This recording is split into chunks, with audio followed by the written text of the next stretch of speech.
everyone, you're listening to a special Keep Our Mob Safe online podcast as part of the National Online Safety Awareness Campaign. 1 in 4 Aboriginal and Torres Strait Islander people have experienced cyberbullying. We are active online users. Though there are many benefits to being connected online, it's important our mob know how to stay safe. Growing up in a digital age, it's important to start that chat early about online safety. I'm Leila Gurruwiwi, and today you will be hearing from me and my family, who are all up in the Northern Territory, all of them in Darwin, but all of us are connected to North East Arnhem Land, to Gulluinku and also Yirrkala and Millingimby, and we're going to be talking about online safety and how our mob can stay safe online. So first up is a very special guest, but all my guests are very special, well, I think so. But this is actually my sister, Sylvia, and Sylvia is a translator and radio presenter on Yolngu Radio and Arts up in Darwin.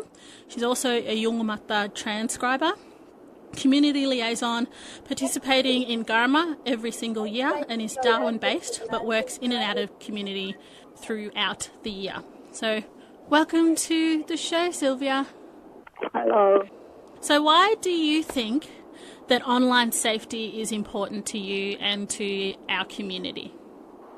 I think it is important to be safe online because technology can be good things and bad things. Positive, that children can learn and explore, but there are also on the negative side of that story, that they can just access something that is out there that is not good. Cyberbullying is not good. Where we come from in the community, it's an issue. It's a big where issue. Family and Mala leaders are the elders that comes together. They are like the chiefs in the community, need to come together and look at this better. It's like, a huge thing. What experience have you had personally with online safety? Maybe on Facebook or anything like that? The only thing that happened to me on Facebook was that I went into Facebook and I was just about to do like a comment on a family member, but then someone was writing a comment right in front of my face using my profile, and I got shocked. It was scary, How can this person access that information? That's really, really scary.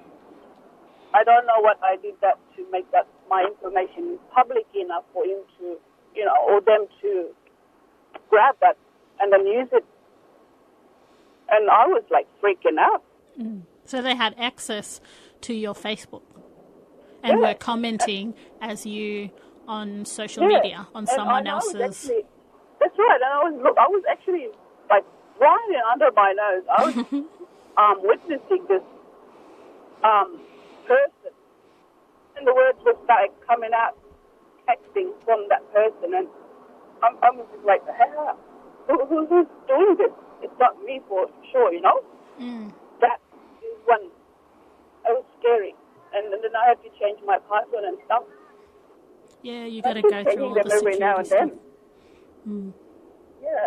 Yeah, that's a very scary experience, and it's something that happens to not just Indigenous people in Indigenous communities, but lots of people get their profiles kind of hijacked or hacked by people. That happens quite regularly, unfortunately. That's right.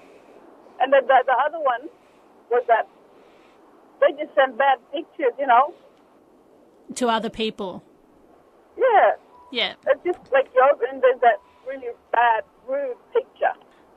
They just upload onto people's profiles of, some rude people. And do people end up messaging you saying, Sylvia, what's this thing that you've sent me?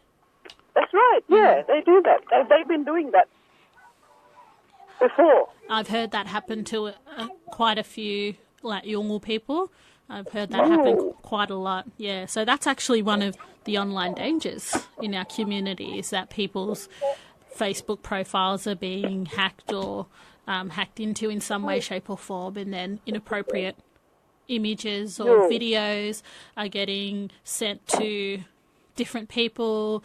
And then obviously you have the issue, especially with us when it comes to our kinship system, if you're friends with like your brother or your sister online and they're seeing inappropriate stuff that you might not be sending, but then it can get tricky sometimes, I think, in relation to all of that sort of stuff. And that is part of our protocol. Cultural protocol. Our norm. Men, especially brothers, are not allowed to see something like that. It is against the law. And it will shame them. And another thing about this Facebook thing is that people receive letters on a false pretense saying that there's rupiah. Yeah, so they send letters to Yolngu family and the family think that these people are wanting to give them money. And then they say that you need to do is to put this amount of money and then you start putting this money into your account. And people do believe them. Yeah, and they're like, we just need all your information, your name, your address, your date of birth, all of your bank details. And people, unfortunately, get taken for a ride again in that instance. Yeah. And I think in relation to the impacts in the community with us being online and connected the way that we are now on Instagram and Facebook, one of the things that I've noticed recently is there's lots of Yolngu people that are talking about inappropriate stuff online, like sorry business. We have this thing called the hearing ceremony. So when someone passes away, we're all told that there's going to be a hearing ceremony at a particular time, and everyone needs to come to that hearing ceremony to find out who's passed away. And that's how, for years and years and years, we found out who's passed away. And now, unfortunately, because we have social media, you have people putting up stuff on social media before people are told in the right way, in the right protocol. And it's making lots of people upset. Hey, Sylvia. That's right. And because of social media, it's something that a lot of people are kind of breaking those laws now, which is something that I have a really big issue with as well. Yeah, because like we were talking before earlier, the technology is useful. It is very good to be utilized, but there is two stories, one positive and one negative. So what do you think some of the positive things are about social media and being connected? Do you think that being online is also benefiting Yolngu people in the way that we're able to show more Yolngu culture, like through sharing of stories, like because you work at arts and in the radio? Yes, definitely, because media is a platform that is powerful. Today, anything can be put up on the media, and it's a quick way of sending message through, sending anything through for the people to see, is for to benefit, ourselves as a Yolngu people and as an indigenous, how we are going about living in this era right now that we are talking. I am talking to you, and where we are evolving. Like right now, I'm talking to you. This is part of media. Yeah. Yep. Yeah. That's true. This is important. And then this will go online. That's true, exactly. And then when I'm talking to you, and then when I finish, I don't know, they might want to have, if there will be a repeat, they can go online and check to know what we've been talking about today. Yeah, that's right. They can get on the podcast and listen to us. Yeah. And I think the other great benefit, especially for me, living so far away from family, is being able to connect and see photos and see videos. And even when you were in India last year, I was able to see all the things that you were doing over there. And I think it's really cool that, you know, once upon a time, if I wanted to talk to family, I'd have to just ring them up and, you know, talk on the phone. But now if I'm like thinking of you, I can be like, oh, I wonder if Sylvia's been online and put anything up, and I can go to your Facebook and see what you've been up to, all the different things that you've been up to, and see what all the other family have been up to, like hunting or having family gatherings. Anything in between. As long as we're trying to use the technology in appropriate manner. That's all it depends. And how do you think families and educators, just generally, can work together to keep our mobs safe online? Everybody's busy these days, and every time if people want to come up with these sorts of ideas, it has to be some sort of funding allocation somewhere there for them to be able to access, to put in submissions, to get that put via that funding, and then look at how to use it. It's all a matter of if there is people they're interested to come together and make this as an important thing. It depends on who you have to come and engage with. It's the right people. It starts with the right people, and you have to look hard for them. And what do you think is the most important thing to say to a child, like a young child, to tell Jomakuli when they're getting ready to start being on social media or being online? What do you think is the most important thing to say to them? Ngadi Bapa. If Ngadi Bapa are the first educators for children at home, therefore parents are first educators when it comes to children trying to access media. Being online. Internet. Yep. Online. Right. Mum and dad. Ngadi Bapa, mother, father, grandfather, grandmother have to be there to guide them all the way. And settings. There's the settings there to change. Oh, yeah, like privacy settings. Mode. Yep. Yo. Child safe modes. Yo. Yep. That's where it starts. Like now, you call me right to go, it's on there. That's supposed to a long way. You know? Yep. And you're calling right over here because you're saying, okay, if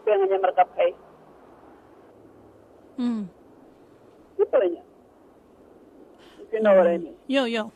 Ngaramenge. Always should I say? Is that what you understand what I'm trying to say? Yeah. Then you can say talk whatever you have to talk and how you have to try make the audience understand. Yeah. So she's talking about how it's important for people to have those conversations and family together to have those conversations and to find people that are like role models and leaders to have those conversations, to start having those conversations with people about being online and being online safely. What do you think some of the conversations would look like talking about being safe online? So if you were having a conversation, for example, with Wata, and he says to you, Mum, I want to be online and I want to do this and I want a Facebook page and Snapchat and Instagram, as a mum, what would you say to him?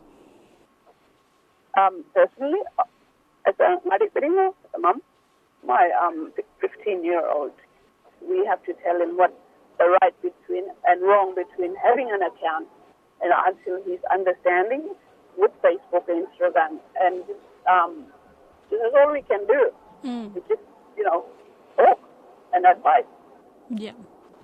Unless you're around with little ones like underage, and they just want to watch, and you'd be there, If you're going to be the one to change the settings or the channel or whatever. Yeah. And usually little ones just want to watch like cartoons or whatever on YouTube or play games on your phone while you're not watching them. Yeah, and it's not when they touch phone, using a touch phone. I know. They already know how to do right? things and order food and open up your bank account, and they're like 4 years old. And they already know how to do all that stuff. Coming through. The order is going to come now. It's already been paid for. That's true. Yeah. Sibby, from your knowledge, is there a broader conversation, like in the Yolngu community, maybe even just between you and Jenny or Galai Sarah, just our Yolngu family, immediate, extended, that's weird, but yeah, about online safety? You know how we talked about what you would say if Watai, like if your son wanted to be on social media? Have you ever spoken to or had a chat to like Jenny or Sarah or other Yolngu family about online safety? Honestly, no. We just don't think that we think that it's not, or it just doesn't cross our mind that it's important that we should do that.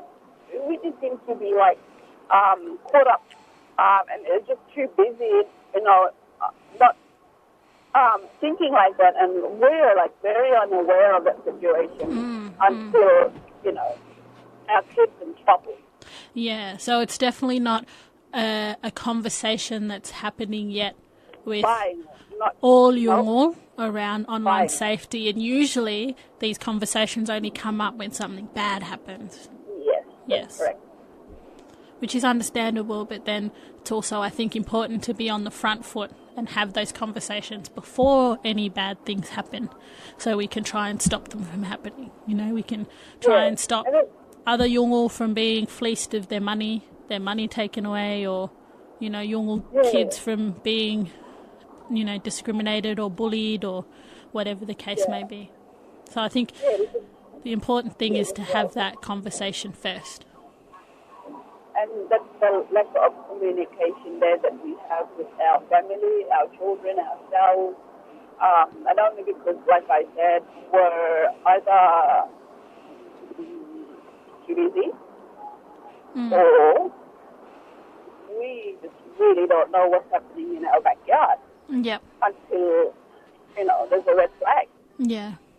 And I think generally that's the case everywhere, really. People don't think about these sort of things until, 100 bank accounts have been hacked at, the Commonwealth Bank or the ANZ Bank, or, your identity's been stolen by someone, living overseas, or, a young girl or boy has been manipulated into doing something that they really didn't want to do by people online. Like, I think generally, as a society, it's a conversation that we need to have more of around online safety and being safe while in those spaces.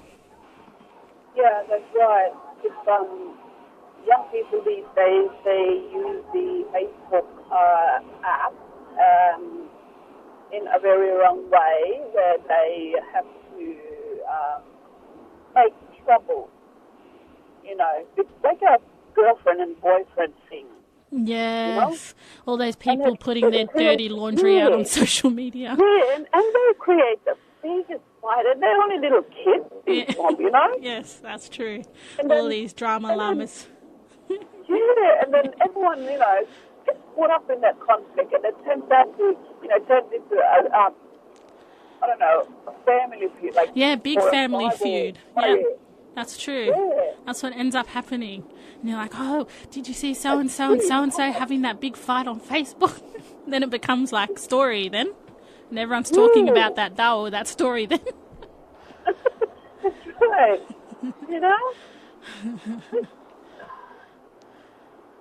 It's just that I hear about these things at home, up here in Darwin.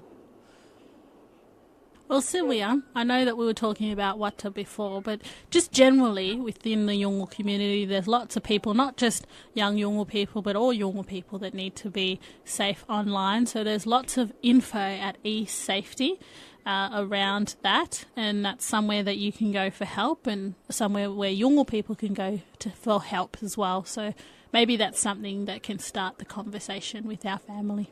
Yep, do think it's important that they need to start thinking of things like that, and so that they have to start making awareness and trying to look at who can be involved, a liaison officer or, a school worker or, I don't know, whoever has the appropriate position to actually, see this through.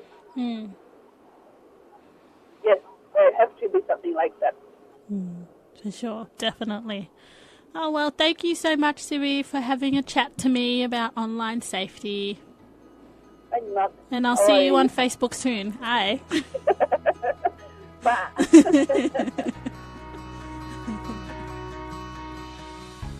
So a huge thank you to my big sister Sylvia there for talking to me today about a very important topic. For our listeners, make sure you know how to help your mob stay safe online.